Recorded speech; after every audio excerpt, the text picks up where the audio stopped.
Dans cette vidéo, nous continuons la troisième vidéo de correction de l'activité documentaire numéro 18 sur qu'est-ce qu'une transformation nucléaire, où on essaie donc de répondre à cette question globale et aux questions qu'est-ce qui permet à notre Soleil de produire autant d'énergie et peut-on produire la même énergie sur Terre?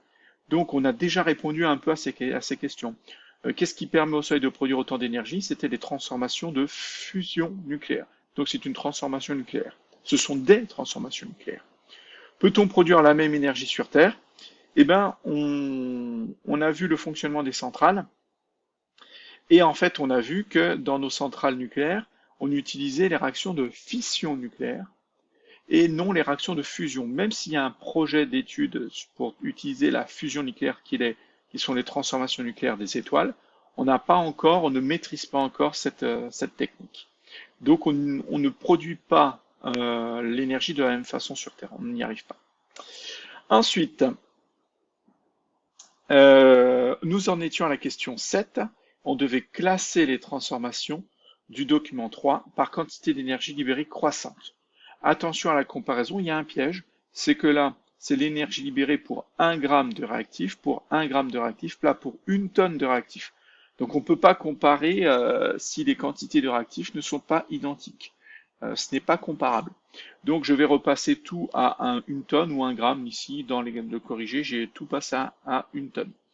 Donc là, à 1 gramme, pardon. Donc la fusion de l'hydrogène pour 1 gramme d'hydrogène utilisé, j'ai 5,9 fois 10 puissance 11 joules. 10 puissance 11 joules, c'est énorme. Je vous le refais parce que ça fait du bien un petit peu de rappel. Le 5,9 fois 10 puissance 11, c'est 5, 9, et donc la virgule était ici. Je vais la décaler de 11 rangs vers là-bas, donc je vais rajouter en fait 10 zéros. En supprimant la virgule, donc là j'ai décalé de 1 pour aller à 59, et je fais 1, 2, 3, 4, 5, 6, 7, 8, 9, 10. Donc voilà l'énergie libérée par 1 gramme d'uranium, 1 gramme d'hydrogène quand on fait une réaction de fusion d'hydrogène. La fission nucléaire, là la fission d'uranium, libère 7,3 fois 10 puissance 10. Donc c'est un petit peu moins. Pour les combustions, les réactions de combustion d'une tonne de fuel. Le fuel, c'est par exemple ce qui est utilisé dans les chaudières pour chauffer à l'hiver, par exemple. Donc, on a 4,3 fois 10 puissance 13 joules, donc on pourrait croire que c'est supérieur, mais quand je boule 1 tonne de fuel. Mais si je boule 1 gramme de fuel, eh bien donc je vais transformer 1 tonne en 1 gramme, il faut diviser par 1 million. Donc, pour transformer 1 tonne en 1 gramme. Non, alors pardon, 1 gramme, c'est 1 million de fois moins qu'une tonne. Donc l'énergie libérée sera 1 million de fois moins, c'est-à-dire je divise par 10 puissance 6. Donc j'obtiens 4,3 fois 10 puissance 5 joules, qui est plus petit que 10 puissance 10. Ensuite, le 7,6 fois 10 puissance 5 joules pour 1 tonne de 10, je ne l'ai plus en tête, c'est d'hydrofluorocarbures utilisés dans une pompe à chaleur, sachant qu'on n'ira jamais utiliser des quantités telles, mais s'il y a 1 gramme, pardon, je reviens, s'il y a 1 gramme d'hydrofluorocarbures qui passe de l'état gazeux à état liquide, on va libérer de l'énergie et on va libérer en fait 1000 fois moins que si c'était 1 tonne, 1 million de fois moins que si c'était 1 tonne. Donc je divise par 1 million et j'obtiens 7,6 fois 10 puissance moins 1 joule. Donc extrêmement peu. Si je devais classer les énergies, l'énergie de liquéfaction, donc d'une transformation physique, est plus petite libérée lors d'une transformation est très très très petite devant l'énergie libérée lors d'une combustion, c'est-à-dire d'une transformation chimique, qui est aussi extrêmement petite devant l'énergie libérée devant une fission nucléaire, et qui est aussi plus petite que l'énergie libérée par une fusion nucléaire. Attention quand même aux comparaisons, parce que l'avantage d'une pompe à chaleur, c'est que cet hydrofluorocarbone a subi une transformation physique, c'est-à-dire qu'il n'est pas consommé. l'hydrofluorocarbone va pouvoir être retransformé en gaz, qui va ensuite se transformer en liquide, qui va se transformer en gaz et en liquide. C'est-à-dire qu'on ne consomme pas l'hydrofluorocarbone. On ne consomme pas cette espèce chimique. Donc une toute petite quantité peut suffire pour faire tourner une pompe à chaleur pendant un long moment. Ensuite, généralement, il y a des petites pertes parce qu'il peut y avoir des micro-fuites. Et du coup, on peut avoir tendance à remettre de ce fluide. Mais en fait, la comparaison n'est pas heureuse, c'est-à-dire n'est pas parfaite parce que les autres sont totalement consommés.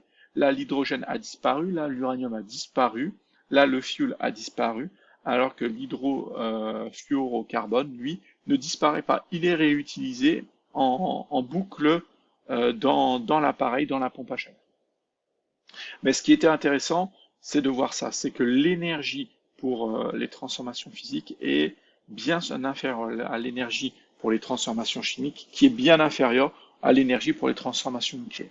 Et dans la transformation nucléaire, c'est la fusion qui est plus énergétique que la fission. Ensuite, quels sont les avantages des transformations de fusion par rapport à celles de fission? Donc, avantage de la fission sur la fusion nucléaire, les quantités plus faibles de déchets radioactifs, la durée de vie des déchets radioactifs plus courte, ça c'est absolument important parce que actuellement dans nos centrales on produit des déchets radioactifs qui ont des durées de vie, certains qui ont des durées de vie de plusieurs dizaines de milliers d'années. C'est-à-dire qu'ils vont être radioactifs pendant plus de 10 000, 20 000, 30 000, 40 000 ans. Donc là, ce sont des pollutions extrêmes, c'est-à-dire ce sont des pollutions sur une échelle de temps tellement, tellement grande que c'est très compliqué de savoir ce qu'on doit en faire. Donc là, on va passer à des durées de vie beaucoup plus courtes, sur 100 ans, 200 ans, 300 ans. Et là, même si c'est sur une échelle de plusieurs vies humaines, c'est quand même pas comparable à des durées de vie de plusieurs dizaines de milliers d'années.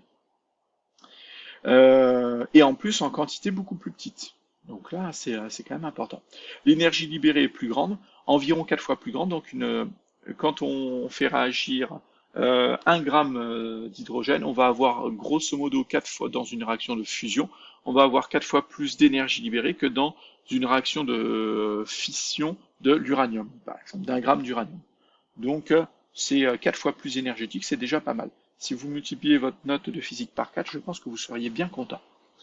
L'élément hydrogène est présent en très grande quantité. Donc l'élément hydrogène qui est le réactif des réactions de fusion, l'un des réactifs possibles des réactions de fusion, est présent en quantité, on pourrait qualifier quasiment d'illimitée, parce qu'il y a tellement d'eau sur Terre et on transforme tellement assez facilement, c'est ce qu'on arrive à maîtriser, l'eau en dihydrogène, et le dihydrogène, on arrive à le séparer assez facilement. Certes, ça coûte, mais c'est quelque chose qu'on arrivera à faire, qu'on arrive à maîtriser techniquement.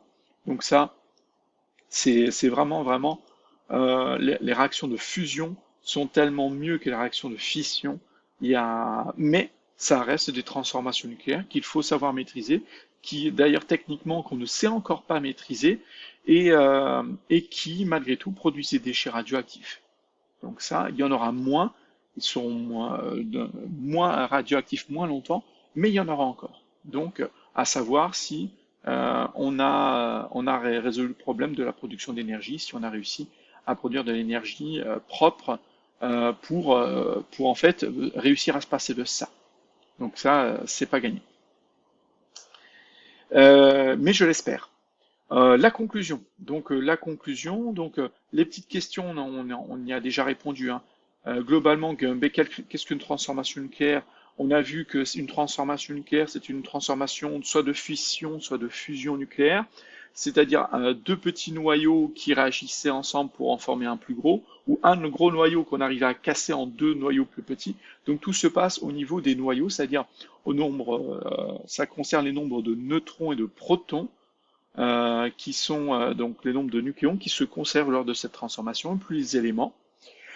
Qu'est-ce qui permet à notre seuil de produire autant d'énergie? Ce sont les réactions nucléaires, les transformations nucléaires de fusion. Et peut-on produire la même énergie sur Terre? Pour l'instant, on ne maîtrise pas la fusion nucléaire, sur Terre. Et on en conclut, on a quelques petites questions en conclusion. D'où provient l'énergie des centrales électriques nucléaires et des étoiles? Ce sont des transformations nucléaires qui sont exothermiques, qui sont très exothermiques, qui libèrent des quantités d'énergie absolument phénoménales. Absolument. Euh, il va falloir quelques dizaines de grammes, par exemple, pour faire fonctionner un sous-marin nucléaire. Un sous-marin nucléaire, c'est quoi? C'est un sous-marin qui produit de l'électricité pour faire tourner son moteur. Ce n'est pas un sous-marin qui possède l'arme nucléaire, ça n'a rien à voir. Un sous-marin nucléaire, il a une centrale électrique nucléaire, il produit son électricité par une mini-centrale nucléaire à l'intérieur. Et en fait, il ne faut que quelques grammes d'uranium pour faire fonctionner, pour donner l'énergie électrique à un sous-marin, pour le faire fonctionner pendant plus d'un mois. Donc, en fait, ça libère vraiment énormément d'énergie, ces transformations. Voilà pourquoi l'homme a essayé de les maîtriser. Alors, la première des maîtrises a été la bombe, ça n'a pas été quelque chose de très productif. Heureusement, derrière, plus personne ne les a utilisés pour l'instant. Mais il y a eu des utilisations pour l'instant à but, je dirais, production, pour la production d'énergie. Ça a d'énormes défauts, ça a un avantage énorme, c'était un avantage énorme, c'est celui-ci, une énorme production d'énergie. Mais il y a d'énormes défauts à côté, donc le pour et le contre à voir, et vous aurez votre bulletin de vote pour choisir vos futurs représentants, vos futurs élus, et donc la façon dont vous voulez, dont l'énergie soit produite en France plus tard. Donc c'est l'origine de l'énorme quantité d'énergie libérée par les centrales nucléaires et les étoiles. Donc c'est l'énergie de notre univers, c'est ça. Parce que l'énergie dans notre univers, c'est quoi? Il y a des rayonnements issus de l'explosion de Big Bang à droite à gauche, mais l'énergie vraiment globale due à des rayonnements et à la chaleur, ce sont les étoiles qui la donnent, et les étoiles, ce sont des transformations nucléaires. Donc comment différencier les équations de transformation chimique, physique et nucléaire? Eh bien, une transformation physique, les réactifs et les produits correspondent à des espèces chimiques identiques. Ce sont les seuls états physiques qui sont différents. Donc je vous la montre ici. Je l'ai noté ici. Donc la transformation physique, elle est en bas. J'ai une molécule d'eau liquide qui se transforme en une molécule d'eau gazeuse. J'ai bien la même espèce chimique, c'est une molécule d'eau, une molécule d'eau. Donc il y a la même espèce chimique, c'est juste l'état physique, liquide-gaz, qui a changé. Ensuite, pour la transformation chimique, les réactifs et les produits correspondent à des espèces chimiques différentes. Donc on avait des espèces chimiques identiques dans une transformation physique, dans une transformation chimique, on a des espèces chimiques différentes. Mais les éléments et les charges électriques se conservent. Donc là, dans mon exemple, je n'ai pas la conservation des charges, mais j'ai la conservation des éléments. Voici une transformation chimique. J'ai des espèces chimiques différentes. J'ai une molécule de dihydrogène au départ, j'ai une molécule de dioxygène au départ, et j'obtiens deux molécules d'eau à la fin. J'ai bien des espèces chimiques différentes. J'avais dihydrogène et dioxygène, et j'obtiens molécule d'eau. Alors que les éléments sont conservés, c'est-à-dire j'avais bien l'élément hydrogène ici dans le dihydrogène, j'ai bien l'élément hydrogène dans la molécule d'eau. Donc j'ai bien conservation de l'élément hydrogène. Et j'avais l'élément oxygène dans le dioxygène, et j'ai bien l'élément oxygène dans la molécule d'eau. Donc il y a conservation des éléments.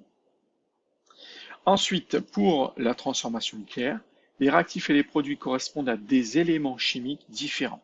C'est-à-dire que là, c'est celle du milieu. J'ai de l'hydrogène qui réagit avec de l'hydrogène pour former de l'hélium et un neutron. Et là, je vois que j'ai l'élément hydrogène au départ et je n'ai plus l'élément hydrogène à la fin dans les produits. Donc l'élément hydrogène n'a pas été conservé.